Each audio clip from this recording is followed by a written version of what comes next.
What's up guys, it's 2F0T, and I'm super excited today to be sharing more and more about the EV1, the everyday vehicle that I've been beta testing for the last couple of months. Now, if you see behind me, see some of the other chairs in my wheelchair collection, and all of them have their own pluses and minuses and use cases, but at their core, they all operate in a very similar fashion. They have a joystick that you move forward, or back or left or right. Now, the EV1 has that as well, but what Strutt has done is they've also added cameras and LiDAR and other sensors that they package together as something called evSense. And coupled with their software, they've created multiple levels of driving to allow you to detect obstacles or people and avoid them, as well as creating some convenience features to allow the chair to drive itself semi-autonomously from point A to point B. Now, I'd like to go over what those different levels of driving are.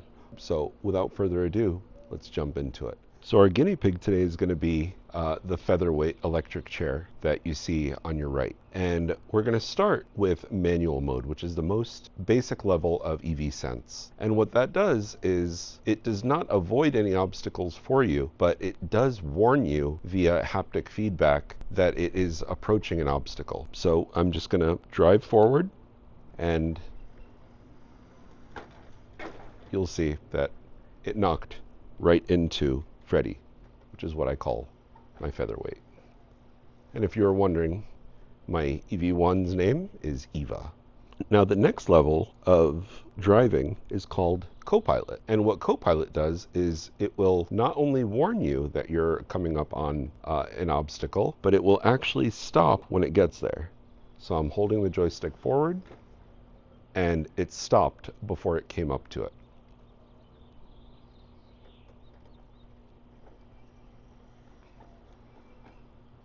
The third level of driving is called Copilot Plus, where it will not only detect the obstacle, but it will go around it.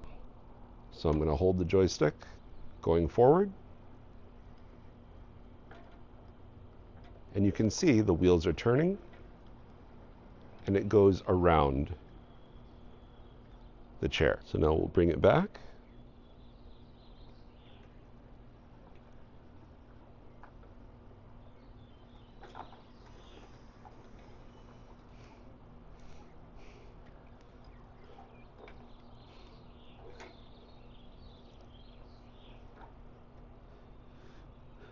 For our fourth and fifth methods of control, I'm actually hopping into the EV1 because I want to first show you guys Pathfinder.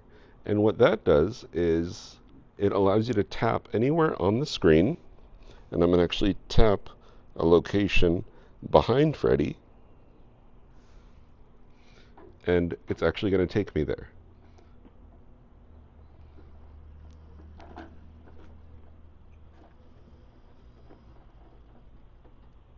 And now for our last method of control, it's called waypoint.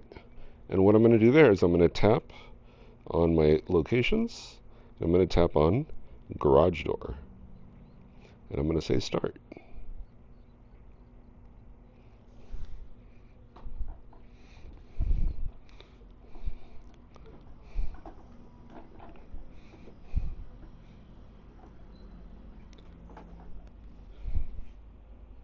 And it brought me to the garage door. So those are 5 different ways that we've used evSense to drive the Strutt EV1. From manual mode, which just gives you light haptic feedback, all the way to waypoint mode, which actually navigates you to a location on your saved map. The EV1 is truly taking personal mobility to the next level, and I'm incredibly humbled and honored to be a part of this journey. If you want to see more of the features that the EV1 has, click the link in the video above. And if you want to see another really innovative way that I drove the EV1 when it was an earlier prototype using the Vision Pro, click the link in the video right below that.